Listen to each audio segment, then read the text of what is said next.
Y sin más, vamos a invitar a pasar a Francisco Estrada Correa, escritor, historiador, periodista y un gran impulsor de esta batalla de las ideas, de este pensamiento de la batalla cultural que hay que dar también al compañero fundador del Buzón Nacional, Antonio Villegas.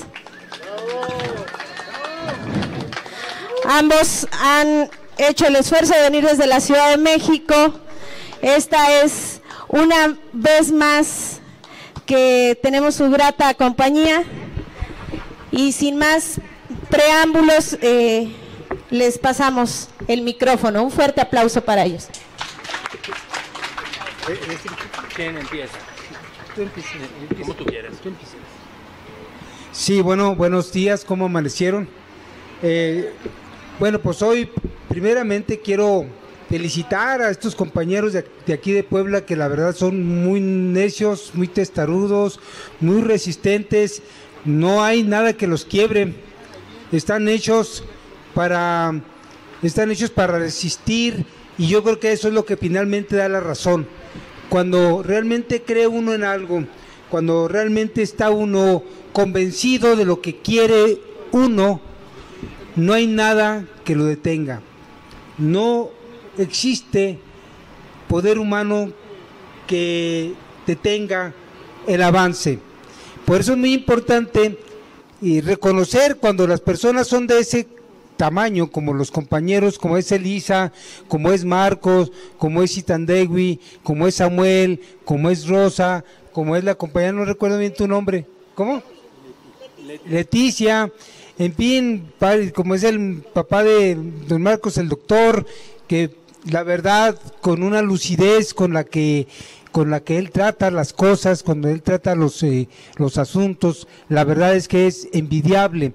Y es cuando uno dice, bueno, realmente merece la pena luchar. Porque compañeros como los que están impulsando estos espacios, que ustedes ahí donde ven, parece cualquier cosa, pero la verdad es que es algo muy importante, porque es el trabajo. Aparte que todos tienen sus trabajos, aparte en la casa tienen también sus quehaceres y aparte hacer otras actividades, la verdad es que es digno de, y aparte permanente, o sea, no es un evento allá cada y cuando. Por eso es importante reconocerlos. Esta lucha, la lucha en México, como en todas las luchas del mundo, no son fáciles. Y no son viendo el fútbol, viendo telenovelas, estar en la casa solamente cheleando, como decimos en el norte, a chelear. No, hay que trabajar mucho, por eso estos compañeros de pronto me asombran. Me asombra la gente que trabaja mucho, porque este pueblo de México es muy trabajador. El pueblo de México es muy trabajador, contrario a lo que nos han dicho, ¿verdad, Francisco?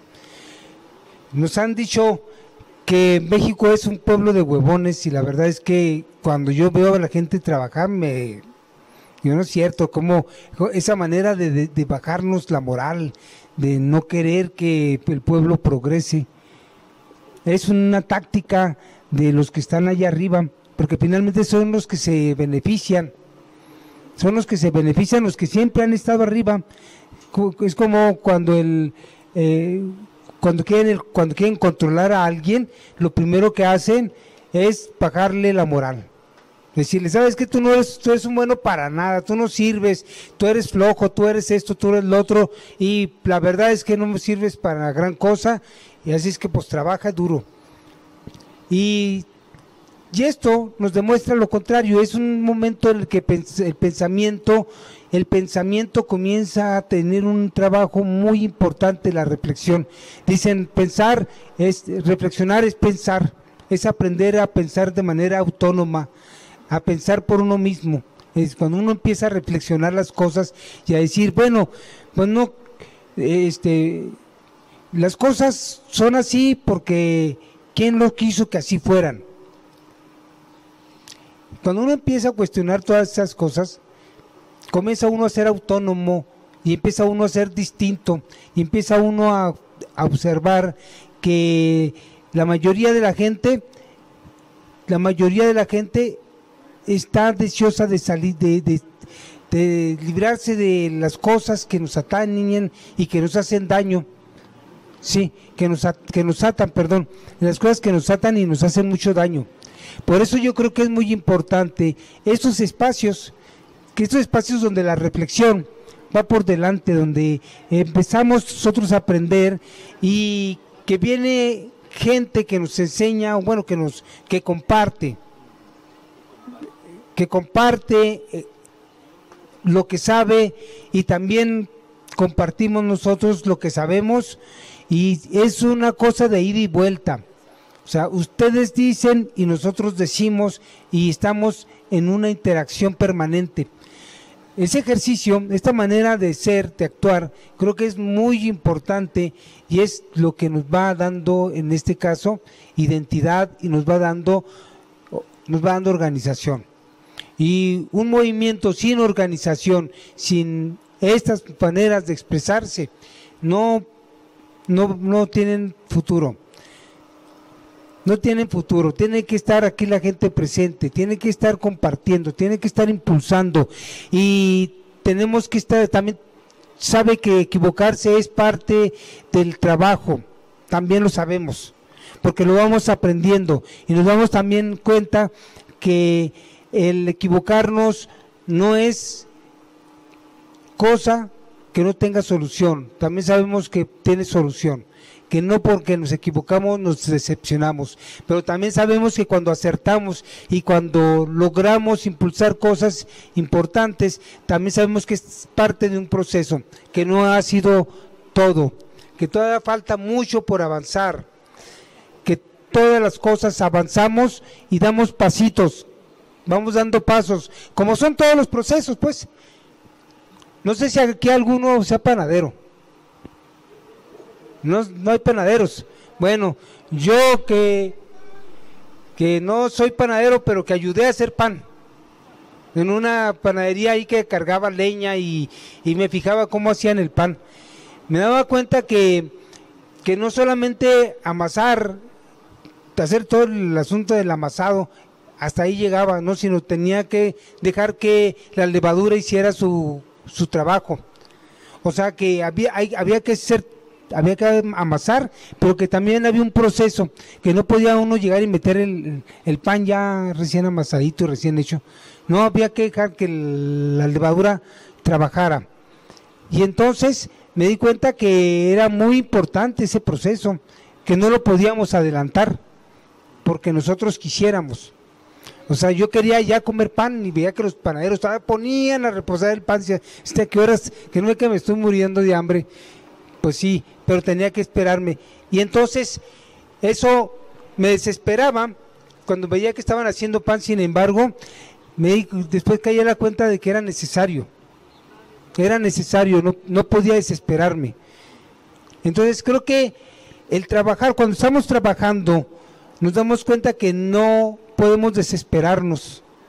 O sea, el panadero ya sabe que no tiene por qué desesperarse, solamente los que veíamos los toros desde la barrera, no, los que veíamos cómo hacían el pan, los espectadores éramos los que nos desesperábamos. Eso es muy importante cuando trabajamos con gente, cuando convivimos con gente, cuando lo que nos es importante es la gente. Y nos damos cuenta que finalmente es un proceso y que tenemos que ir todos entendiéndolo para ir caminando, para avanzar. Sabemos que la utopía, algunos dicen la utopía es una cosa mental, es algo que es una quimera, es un sueño que no tiene futuro. Y finalmente me he puesto a analizar y reflexionar sobre eso y me he dado cuenta que la utopía es un proceso también. O sea, es soñar, pensar en querer un país mejor, como lo que anda uno buscando. Si lo que anda uno buscando es lo que le sirve a uno para caminar, y es un proceso. Y va uno avanzando, ver que lo que vamos haciendo es un avance, aunque no lo parezca a veces, aunque a veces creamos que tanto trabajar para nada, decimos a veces, esa es una cosa que nosotros usamos mucho, ¿no? Alce la mano el que no ha usado esa palabra. Todos lo hemos usado en algún momento, decimos, tanto trabajar y mira nomás en lo que venimos a caer. Y sí, no, sí, porque no nos damos cuenta que sí avanzamos, en un momento, pero avanzamos.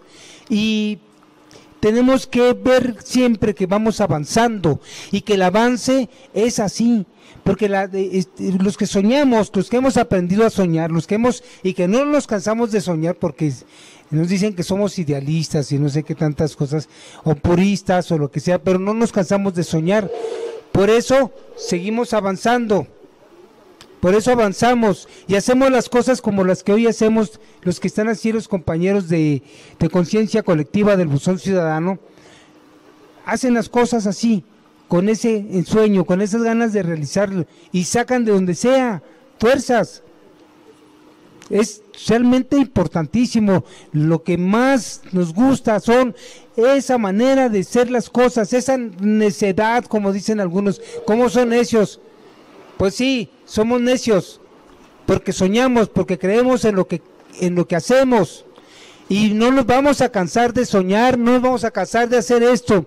Ahorita también en la colonia postal, allá en el Parque del Buzón Ciudadano, que cumplimos 12 años el sábado antepasado, el sábado pasado, perdón, el anterior, también nos hemos dado cuenta que sí ha valido la pena, aunque a veces nos sentamos derrotados y de pronto ganamos y de pronto decimos, no, pero valió la pena. Y está valiendo la pena. Yo me estoy divirtiendo ya mucho, ya dejé yo de sentirme así como que no avanzaba y ya me estoy divirtiendo, y llegó el momento en que me divierto de todo lo que hago, porque todo lo que hago me he dado cuenta que es lo que quiero y que nadie me ha obligado, ni me han puesto una pistola en la cabeza para decir tienes que hacerlo. Por el contrario, di cuenta que me quité una pistola de decir de eso no lo hagas, y dije no, pues lo voy a hacer, y me quité esa pistola de encima que no me dejaba hacer cosas que yo quería, y hoy lo estoy disfrutando de una manera estupenda, fenomenal. Es realmente algo que yo quería hacer desde hacía mucho tiempo, y qué bueno que estamos haciéndolo. Igual ustedes van a disfrutarlo, si no los que ya lo están disfrutando. Y también los compañeros que ya están aquí, ya lo están poco a poco, y hay compañeros que dicen, ya durante toda la semana estaba pensando que ya tenía que ir al círculo. O sea, no me estaba preparando para eso, y nos lo dicen, compañeros que van, dicen, ya llegué, me siento muy feliz de estar aquí, porque no vengo a que nadie me dicte línea, no, aquí vengo a reflexionar sobre temas que me son muy importantes. Y esto, compañeros, no lo van a encontrar en muchas partes. O sea, estamos en un país libre aquí. Entonces, le paso el micrófono a la compañera Elisa, al compañero. Bueno, pues antes que nada, felicitarlos de verdad. Me siento muy orgulloso de estar entre ustedes, un ejemplo de luchadores, de ciudadanos.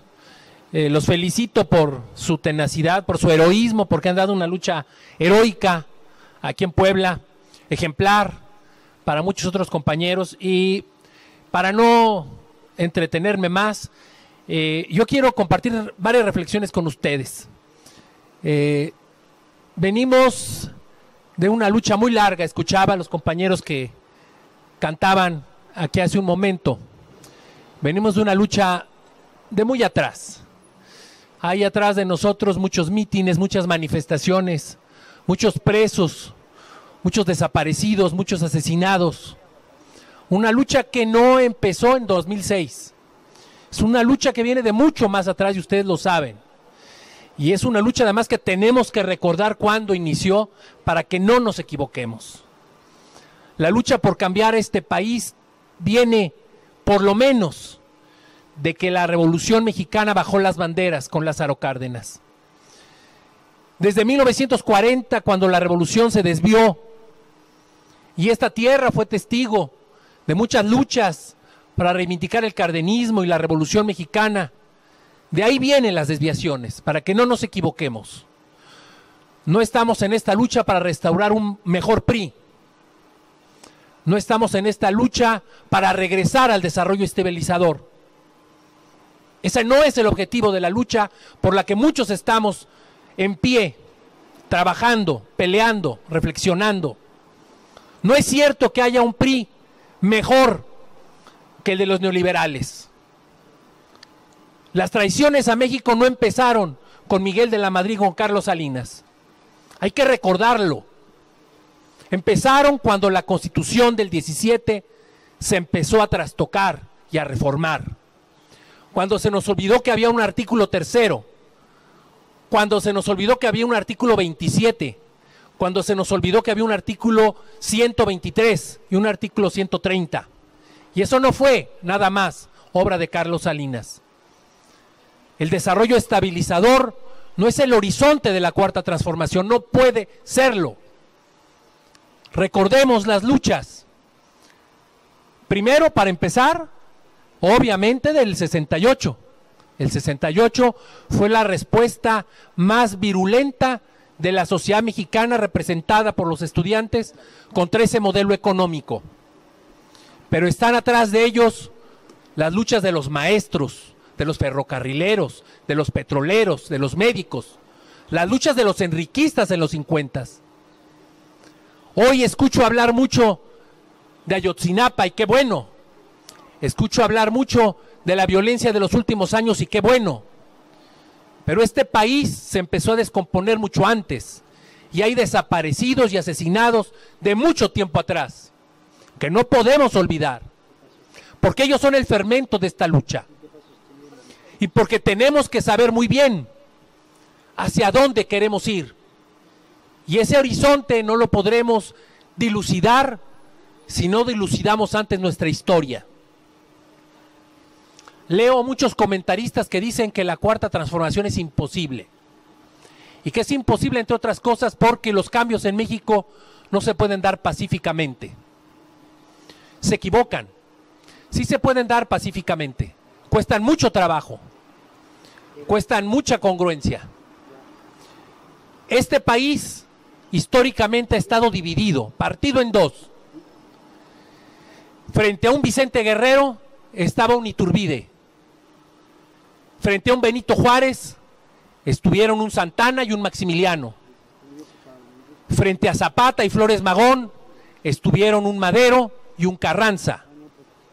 Y frente a Cárdenas estuvo siempre enfrente un Miguel Alemán. Ese es México, una lucha constante entre dos corrientes ideológicas de intereses políticos y económicos que han estado en pugna: el Partido Conservador y el Partido Liberal, el Partido del Progreso, como lo llamaba Fernández de Lizardi, y el Partido del Retroceso. Esa es la historia de la lucha de México y por eso es tan difícil, porque esa lucha implica que el pueblo siempre esté de pie.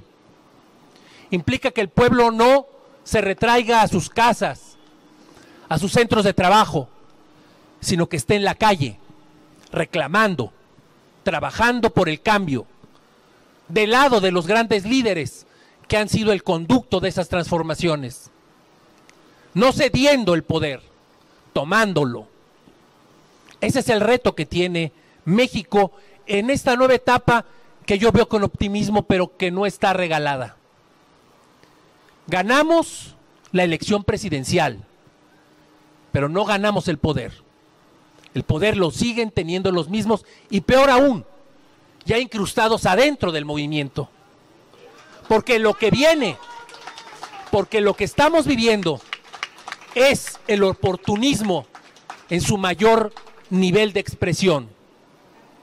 Hoy todos aplauden, hoy todos quieren estar El poder es atractivo, el poder no se suelta. Y cuidado, mucho cuidado con que nos dejemos seducir por el canto de los poderosos. Porque, repito, el poder lo siguen teniendo los que no quieren los cambios, los que quieren mantenernos anclados en el pasado, los que quieren que olvidemos nuestro pasado para que no podamos construir el futuro que tendríamos que estar construyendo, sabiendo a conciencia en qué fallamos y por qué no pudimos cambiar antes. Les decía que leo comentarios de analistas diciendo que es imposible la cuarta transformación por la vía pacífica, y quiero remitirme otra vez a la historia para poner un ejemplo de que sí, en México, aquí sí ha sido posible cambiar, transformar, sin necesidad de recurrir a las armas. Porque la historia es maestra, porque la historia es la clave del entendimiento de nuestro presente. Este episodio ocurrió en los años 30, el gobierno de Lázaro Cárdenas. Lázaro Cárdenas llega a la presidencia en 1934 con una idea de transformación profunda, radical, pero no tenía el poder. Lázaro Cárdenas llegó mediante algunas maniobras de su grupo cercano que se logró imponer a Plutarco Elías Calles, que era el máximo poder en ese momento y que concentraba los intereses creados políticos, económicos que dominaban en aquel México. Cárdenas no era el candidato de Calles, Cárdenas no era el candidato de los grupos de poder, pero tenía proyecto. Y construir ese proyecto no fue fácil. Primero, lo que hizo fue integrar equipo con el grupo de Calles. Recordaba a José Muñoz Cota los mítines de campaña. Los únicos que hablaban eran los oradores callistas, los representantes del jefe máximo de la revolución. Siempre acompañaban los discursos del candidato. Y un día le preguntó: general, ¿y nosotros cuándo hablamos? ¿Por qué no puedo hablar? Y el general Cárdenas le contestó: tranquilo, Pepe, ya llegará el tiempo en que podamos hablar. Y a eso se dedicó los primeros años de su gobierno, a construir la vía para hacer realidad el cambio. Su gabinete era integrado, el primer gabinete, por puros callistas, los había nombrado Calles. Las cámaras, la de senadores, la de diputados, la controlaban diputados y senadores callistas. Los gobernadores en su mayoría obedecían al jefe máximo y las jefaturas militares eran todas de adictos al callismo. Cárdenas lo que hizo fue ir invirtiendo el poder. Fue quitando de su paso a los callistas, tomando el control en las cámaras, desaforando a los gobernadores callistas, rotando a los jefes de zona militar leales a Calles. Recurrió en primera instancia incluso a la masonería. El general Calles mantenía el control político a través de la masonería oficial en ese entonces, que era la masonería escocesa. Él era el soberano, gran comendador de la orden masónica, y esa era la manera que tenía de controlar a la clase política, la manera de asegurar su lealtad. Bueno, pues el general Cárdenas, apoyado por el general Francisco J. Mújica, su más cercano asesor, influyente, construyó una masonería que no solamente no era liberal, sino que era socialista y abiertamente con tendencias comunistas, lo que contradice incluso la esencia de la masonería. Y a partir de ella reclutó a la nueva clase política. Pero no solamente hizo eso el general Cárdenas. El general Cárdenas hizo un pacto con el Partido Comunista Mexicano, que era un partido proscrito por Calles, que era un partido perseguido, que no tenía registro oficial. Valentín Campa relata en sus memorias cómo se llegó a firmar ese gran pacto. Lo firmaron Vicente Lombardo, aquí está justamente, y Campa en un carro, escondidos. Y el pacto consistía en movilizar al pueblo mexicano, en lograr una gran organización obrera y campesina que empujara el cambio de nuestro país. Y lo que sucedió fue que en los meses siguientes todo México se volvió un campo de efervescencia y demanda social. Manifestaciones día tras día, demandas, obreros, campesinos en las calles. La clase política y económica se alarmó, vio con susto lo que estaba pasando. El pueblo en las calles, movilizado, reclamando, pidiendo su lugar en el poder. Y fue el momento clave. El general Calle salió a hacer unas declaraciones pidiéndole al gobierno de Cárdenas que de una vez por todas impusiera orden y parara las manifestaciones sociales. Calles le pidió a Cárdenas que se recuperara la tranquilidad y la estabilidad del país, que se regresaran los obreros a sus fábricas y dejaran de protestar, porque eran un peligro en las calles. Y Cárdenas lo que hizo fue dar el gran paso. Convocó una gran concentración en el Zócalo y ahí, enfrente de los obreros, de los campesinos, del pueblo mexicano, le contestó a Calles que él estaba del lado del pueblo y que no lo iba a detener. La reacción popular fue tremenda. A partir de ese momento el callismo entró en desgracia. Cárdenas pudo renovar su gabinete con elementos adictos al proyecto que él defendía. Tomó el control de las cámaras, garantizó la lealtad de los gobernadores y de los jefes de zona militar. Hizo algo más, expulsó del país a Plutarco Elías Calles y a sus principales lugartenientes. Esto pasó el 10 de abril de 1936, 2 años después, 2 años de que tomara posesión. Y a partir de ahí empezó la gran reforma, la gran revolución social que él tenía en mente, que tenía en mente Mújica, que era el cerebro del cardenismo. Y a partir de ahí empezó a cumplirse la Constitución del 17 de manera íntegra. La expropiación del petróleo, la nacionalización de los ferrocarriles, la reforma agraria, los grandes derechos obreros. Ese gran gobierno que transformó a México se logró sin una gota de sangre. Cárdenas no mandó fusilar a Calles ni a sus enemigos políticos. Lo que es más, Cárdenas lo que hizo junto con esta decisión fue decretar una amnistía para sus enemigos. Y muchos de ellos pudieron regresar al país a poder actuar.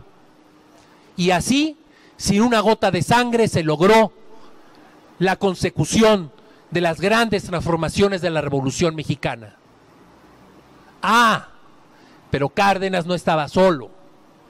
Cárdenas tenía a su lado a Francisco J. Mújica y a los obreros organizados y a los campesinos organizados.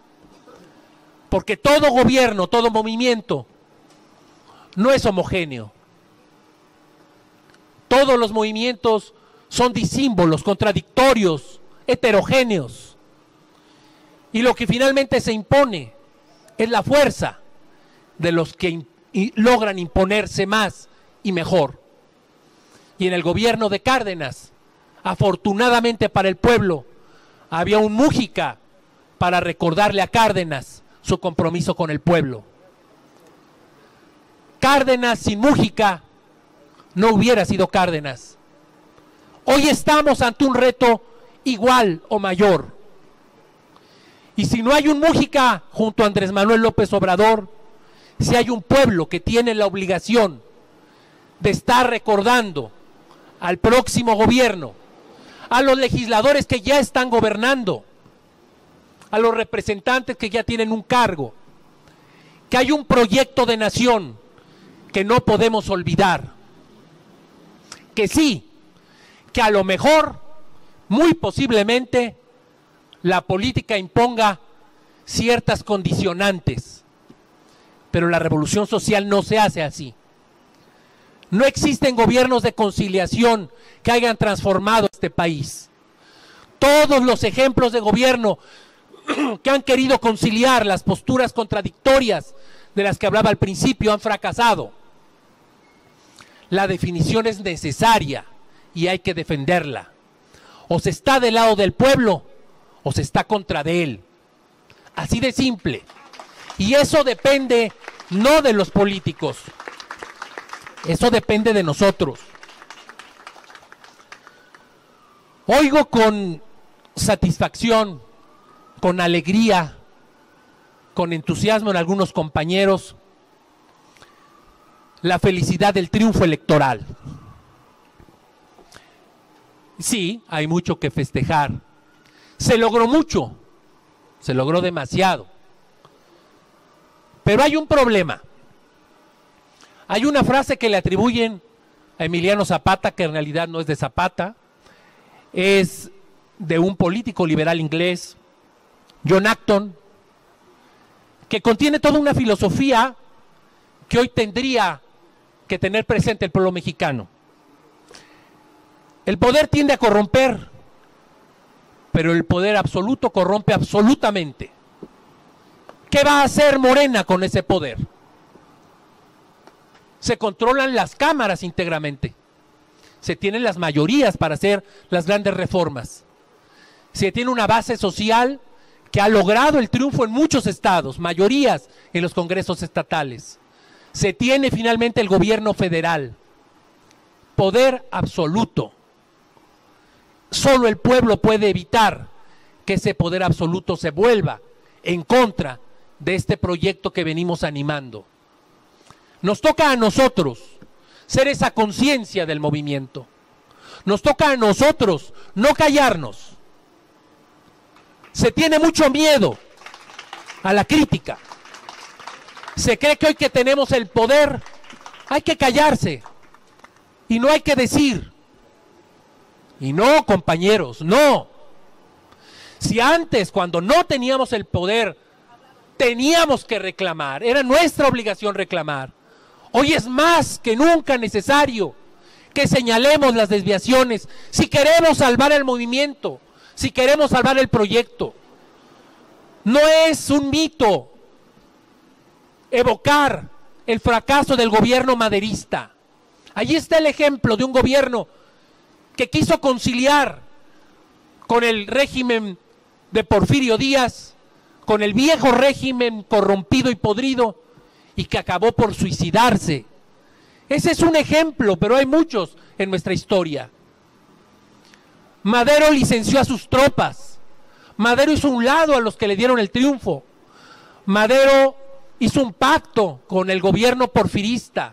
Amnistió a los traidores de la dictadura. Permitió que en su gabinete se incrustaran los representantes de los científicos del Imantur, de Ramón Corral, y desoyó a la corriente radical de su propio partido. No olvidemos, no fue Morena, no es Morena el único partido nuevo que gana elecciones de una forma tan inmediata. Escucho a veces que dicen, es el primer partido en la historia que gana la primera elección en la que participa. No, no es así. El primer partido que ganó elección presidencial y elecciones locales, así de manera inmediata a su creación, incluso más rápido aún, fue el Partido Constitucional Progresista, que creó Madero para sostener su candidatura presidencial y la candidatura de Pino Suárez, y las candidaturas de la legislatura y de los congresos locales y de los gobernadores. Ese partido, el Constitucional Progresista, era mayoritario en la Cámara de Diputados y en la Cámara de Senadores, y no pudo hacer nada. 4 diputados, el cuadrilátero, 4 diputados porfiristas, Olaguibel, querido Moeno,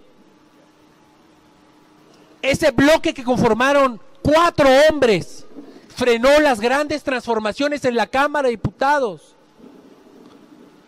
Y no solo no pudo impedir que las grandes reformas no se aprobaran, sino que además no pudo impedir la traición y el cuartelazo. Y el Partido Constitucional Progresista, de ser el partido gobernante, El partido mayoritario en 1911, 1912, dejó de existir al asesinato de Madero y Pino Suárez. Son lecciones que no podemos desoír. Son lecciones de las que tenemos que aprender. Y no es llamar al desaliento, ni a la desesperanza, ni llamar a la mala suerte. Es llamar a la conciencia. Los emperadores romanos, para su salud mental, acostumbraban llevar junto a ellos siempre a un esclavo que les recordaba, en los momentos de gloria sobre todo, no se te olvide que eres mortal. Ese es nuestro papel. Hoy tenemos un papel muy importante en esta cuarta transformación. No solamente ser la conciencia del poder, ser los impulsores del cambio. No solo se trata de hacer historia, no. Historia hizo Peña Nieto, historia hizo Calderón. Se trata de transformar la historia. Ese es el reto. Hay que cambiarla. Este es otro momento. Pero insisto, no depende de la clase política. No debemos dejar que dependa de la clase política. Con los mismos que votaron incluso las reformas que hoy queremos echar para abajo, no vamos a hacer el cambio. El cambio está aquí, está en las calles, está en las bases sociales del movimiento que, por cierto, es más que Morena. Por Andrés Manuel votamos más que militantes de Morena. Esa es la base social del cambio. Esa es la base social que está ahí, pendiente, atenta, reclamando, con justo derecho, esperando que hagamos lo que se prometió, ni más ni menos. Compañeros, y así termino. La tarea que tenemos enfrente, como dice Antonio bien, es por etapas, no es automática. ¿Qué más quisiéramos? Que México hubiera cambiado a partir del 1 de julio. Estamos viendo que no es así. Al contrario, hay signos de retroceso que preocupan. Hay signos de entreguismo que alarman. El problema es cuando nuestras esperanzas las colocamos en otros. Cuando creemos que por haber logrado un triunfo electoral, el cambio está dado. Y desgraciadamente, hoy vemos a representantes que se llaman nuestros representantes, que ya contradicen nuestro proyecto de nación. Representantes que dicen incluso que van a votar por el aeropuerto de Texcoco, o que se resisten a la reducción de sus privilegios y sus sueldos. Hoy, toda esa gran muralla que se ha estado conformando desde el 1 de julio para asegurar que el cambio no sea tan cambio y que la transformación no sea tan profunda, es el gran reto que tiene el pueblo de México. Y a eso solamente podremos enfrentarlo, sí, reflexionando, cuestionando, hablando, pero sobre todo incidiendo. No basta con reflexionar, con criticar y con analizar. Es muy padre hacer conciencia, pero la conciencia sirve para algo. La conciencia no es para que me la guarde en mi casa o en mi oficina, sino para que transforme con ella la realidad. Hoy estamos llamados más que nunca a reflexionar, a pensar y a analizar, pero sobre todo a organizarnos y actuar. Tenemos que ser los que incidan en las decisiones. Tenemos que ser, insisto, esa voz y esa conciencia que señale el rumbo y que advierta sobre las desviaciones. Y hoy más que nunca, hay una frase de la que no podemos olvidarnos, que debe convertirse en nuestra divisa.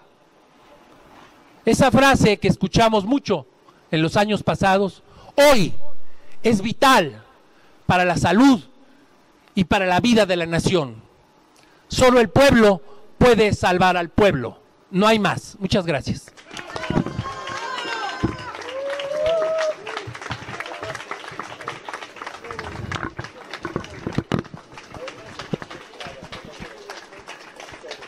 De verdad, consternados, agradecidos, tocados, rendidos por tus palabras. Diría Mercedes Sosa, ¿quién dijo que todo está perdido? Yo vengo a ofrecer mi corazón y este momento es importantísimo para nosotros como círculo. 2 años, se puede decir muy fácil, ha sido un trayecto difícil. Invito a mis compañeros a que pasen, iniciaremos, no sé quién quiere iniciar. Ita está emocionadísima y vamos con Ita.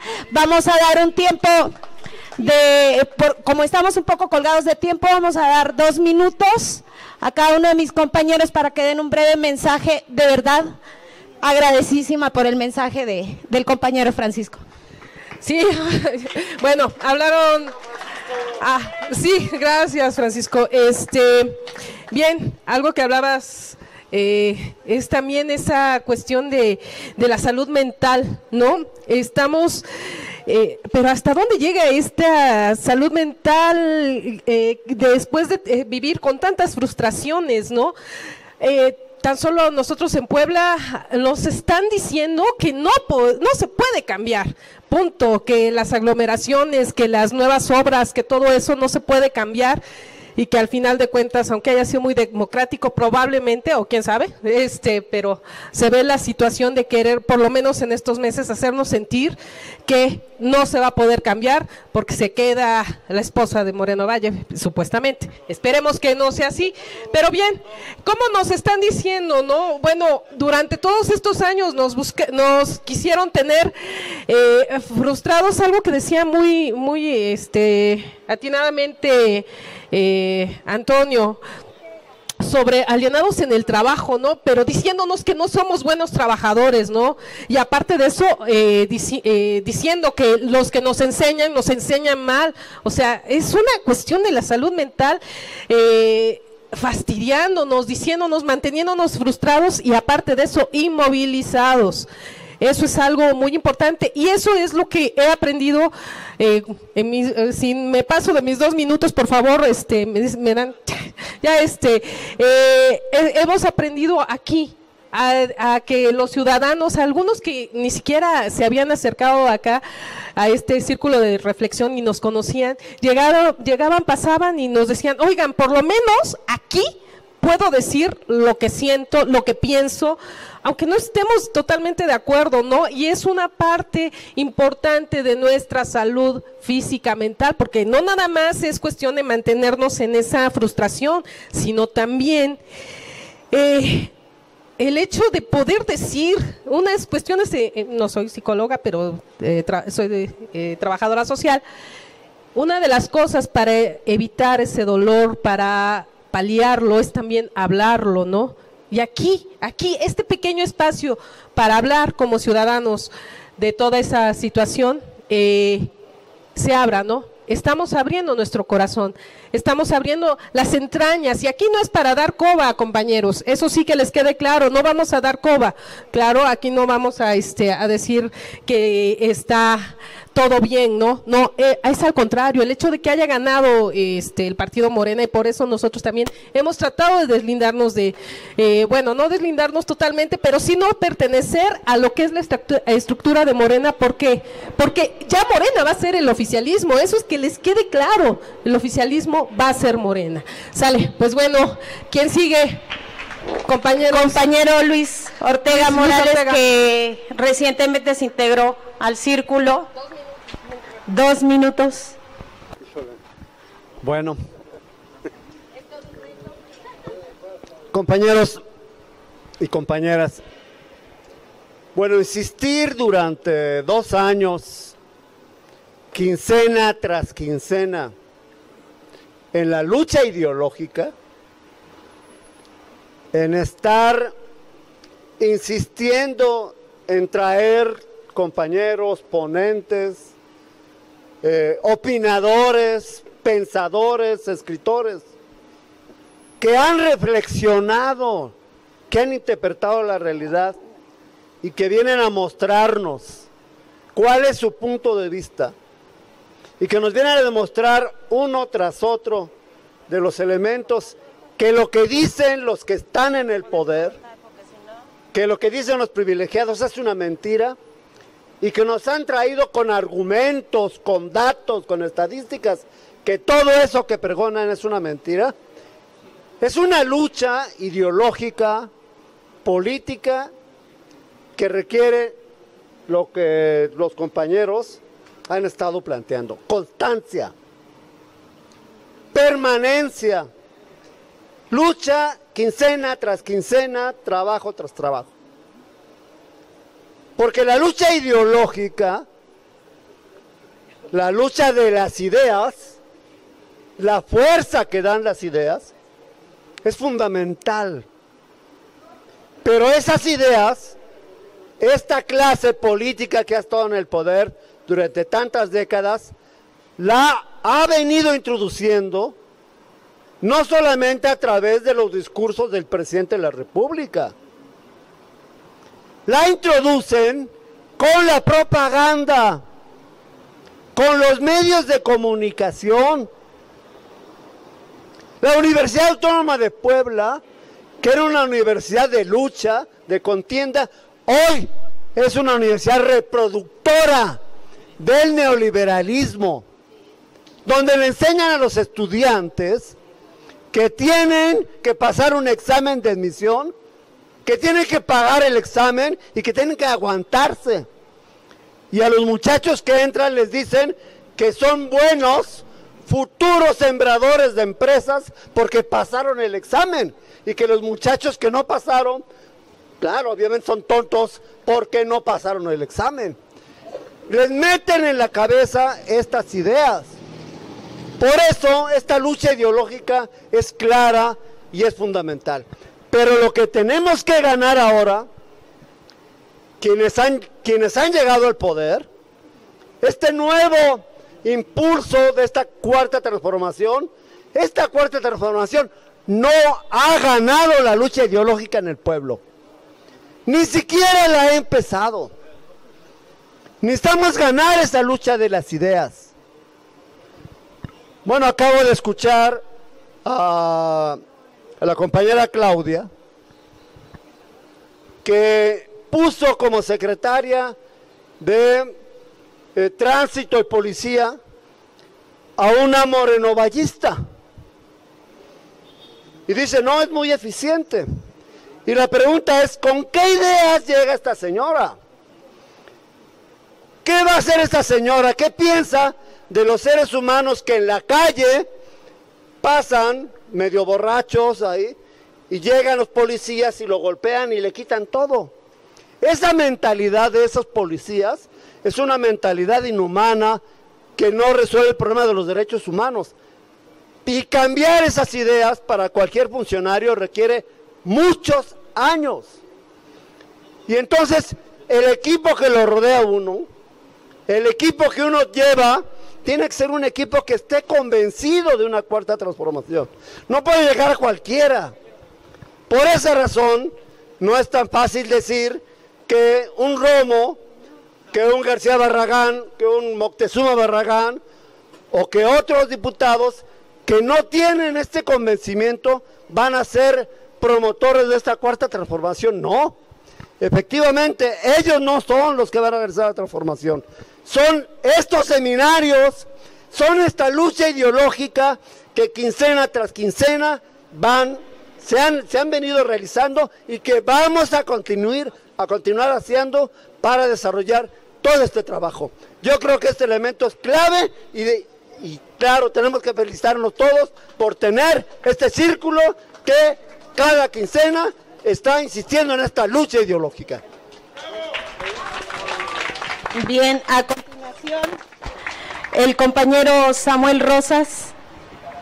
Gracias, compañeros, a todos los que nos acompañan. En primer lugar, quiero decir que en una sociedad donde el silencio es la forma de dialogar, donde la memoria colectiva es utilizada solamente como eslogan, yo creo que el Círculo de Reflexión en Puebla es un lugar para resistir, es un lugar subversivo, es un lugar donde podemos ser quienes en verdad somos. Dice Jean-Paul Sartre que para ser quien realmente somos, necesitamos negar íntima y radical lo que han hecho de nosotros. Y yo creo que en este espacio es un espacio y es un esfuerzo que nos invita justamente a eso, nos invita a renovarnos, a compartir, a construir algo totalmente diferente. Muchas veces nos han dicho que en la sociedad, en la economía, nada puede cambiar, ¿sí? Se nos dice una y otra vez, pero los integrantes de este círculo, los ponentes y ustedes que nos acompañan cada 15 días, pensamos todo lo contrario. Pensamos que podemos hacer las cosas diferente, abriendo nuestro corazón, pensando en los demás, y yo creo que eso es una característica que nos define como grupo, que nos define como un pequeño núcleo de la sociedad, y yo creo que eso es importantísimo. Yo nada más quiero agradecer, quiero agradecer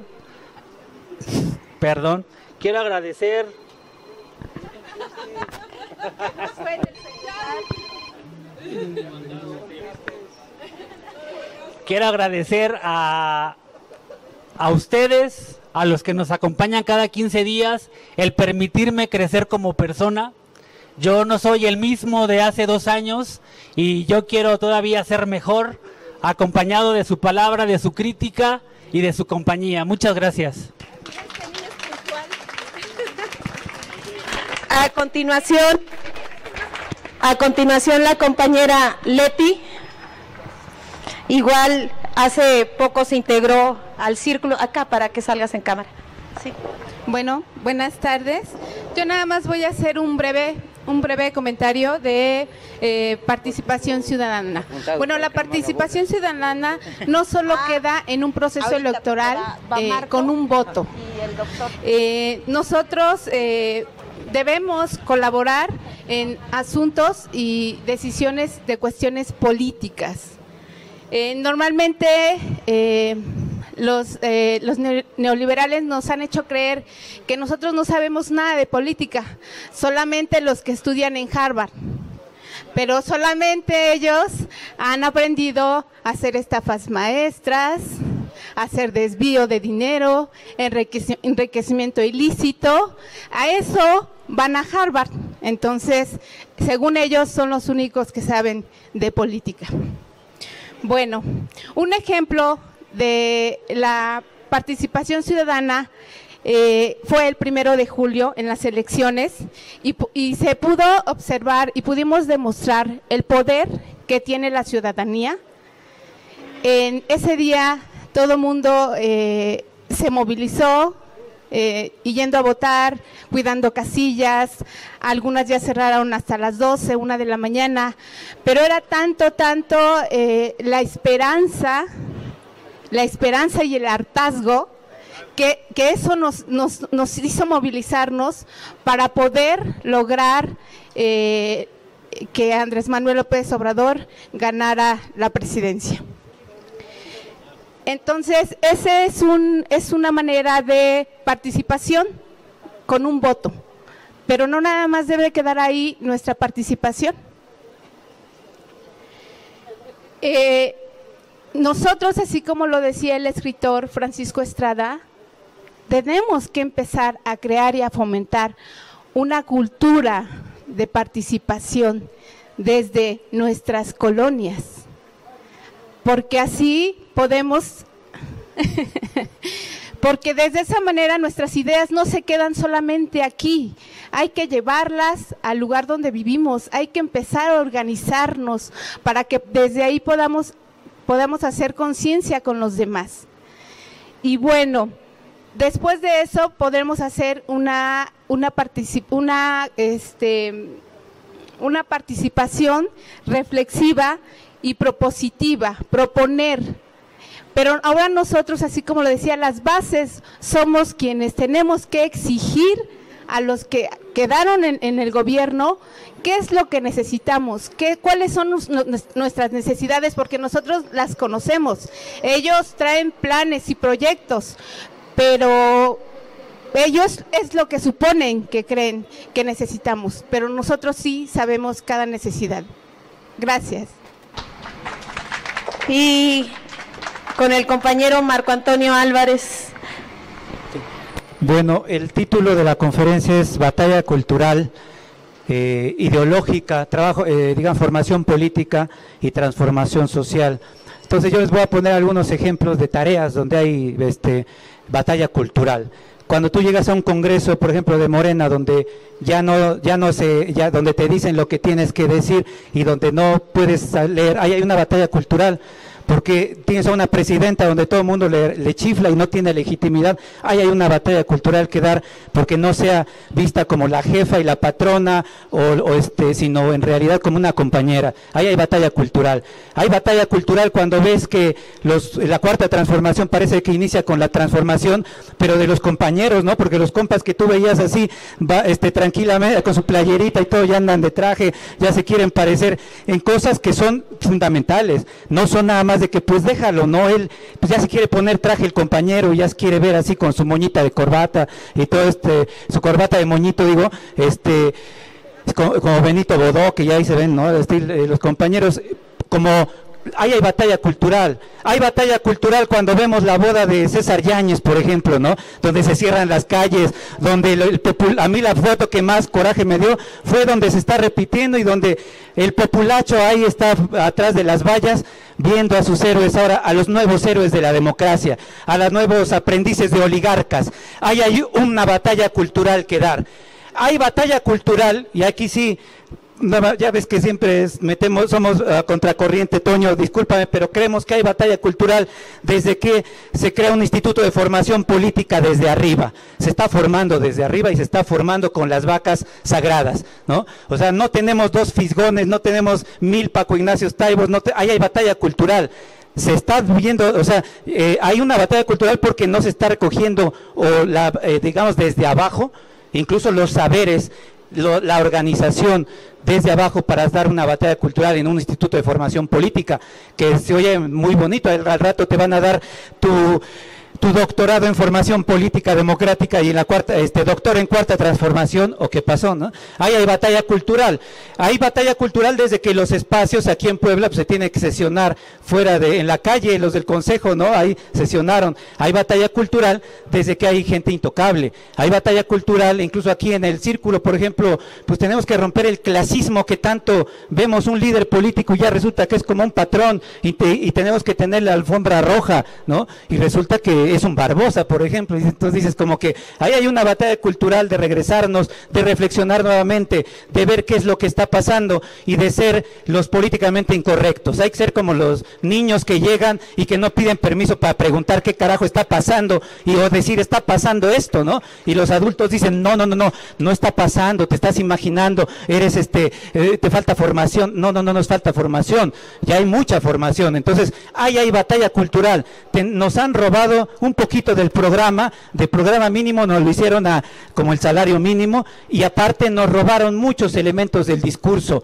contra el clasismo, contra el racismo, contra esas nuevas oligarquías, contra esa cultura cortesana que aquí no hay, ¿no? Y también el feminismo. Nosotros no hablamos mucho de feminismo, pero díganme si las compañeras del círculo no están empoderadas, ¿no? Ya hasta creo que somos menos los compañeros. Entonces, esa es una batalla también. Los invitamos a romper esquemas y nos comprometemos realmente a respetar y a dar la batalla como compañeros, como iguales. Somos iguales. A mucha gente de Morena se le está olvidando que somos seres humanos igualitos, ¿no?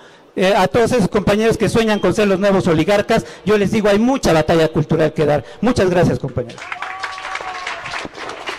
El doctor que nos ha acompañado en todo este trayecto, en estos 2 años, ha sido de verdad el gran motor. Venga, doctor. Venga. Acá, por favor. Gracias, muy amables. Primero, pues no sé con quién empezar, con ustedes o con ellos, pero mejor a todos. Los felicito que ahora nos acompañaron, porque para nosotros el Círculo de Puebla es un día muy especial. Se parece mucho a una emoción que no podemos controlar, pero porque nos deja muchas cosas, mucha enseñanza. Ya ni le digo gracias, porque ellos dan siempre todo, y gracias a ustedes y gracias a todos los que están aquí. Nada más, el tiempo apremia. Esto no es para obedecer las órdenes de Morena, de Andrés Manuel, de nadie. Esto viene de siglos muy atrás, de cómo se gobernaba, de cómo gobernaban los pueblos originarios, nuestros pueblos, nuestros antepasados. Jamás eran indígenas, son originarios. Aquí dice lo que hay que hacer para tener el poder, para tener la felicidad, para vivir con una concordia, para vivir en paz a nuestros. Aquí lo dice, parece que salió en la Constitución, dice aquello de que si un gobernante no sirve, hay que mandarlo a su casa. Aquí está lo que tenemos que empezar a hacer, y es un mandato no mío, no de Andrés Manuel, no de nadie, de nuestro antepasado. Así que por eso me permito darles esto, que es de un gran hombre también, que todos conocemos, Montejano, que también es igual y es compañero. Aquí nos dejó un legado. Espero que lo lean y nos sirva, porque luego decimos o nos dicen, no sé qué hacer. Aquí está la clave milenaria, lo que tenemos que ser dignos hombres y mujeres para mantener la lucha y ser libres y ser autónomos y ser felices. Muchas gracias.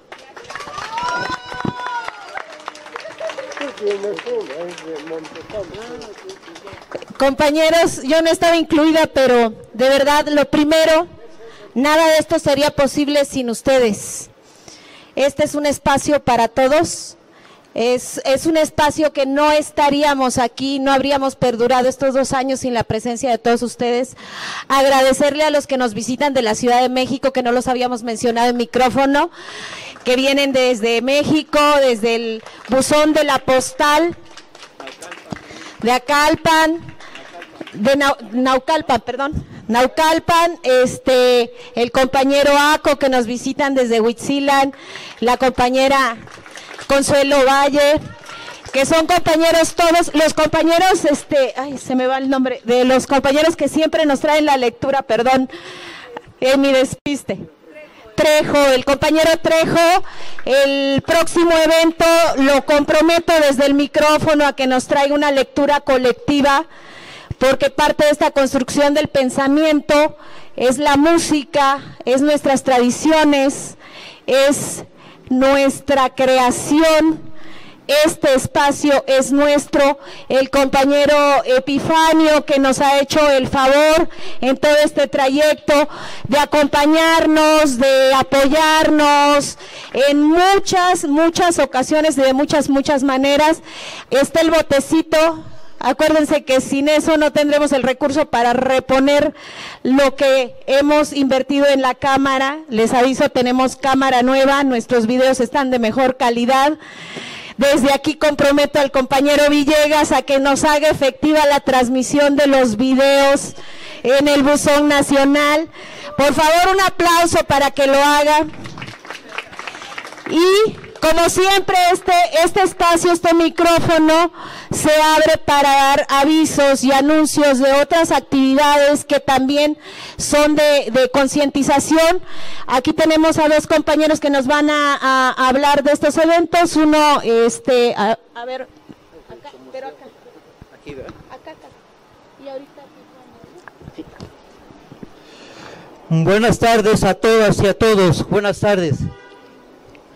Como ciudadano los invito que va a haber una reunión en la 2 Norte número 1006, Casa de las Culturas Contemporáneas.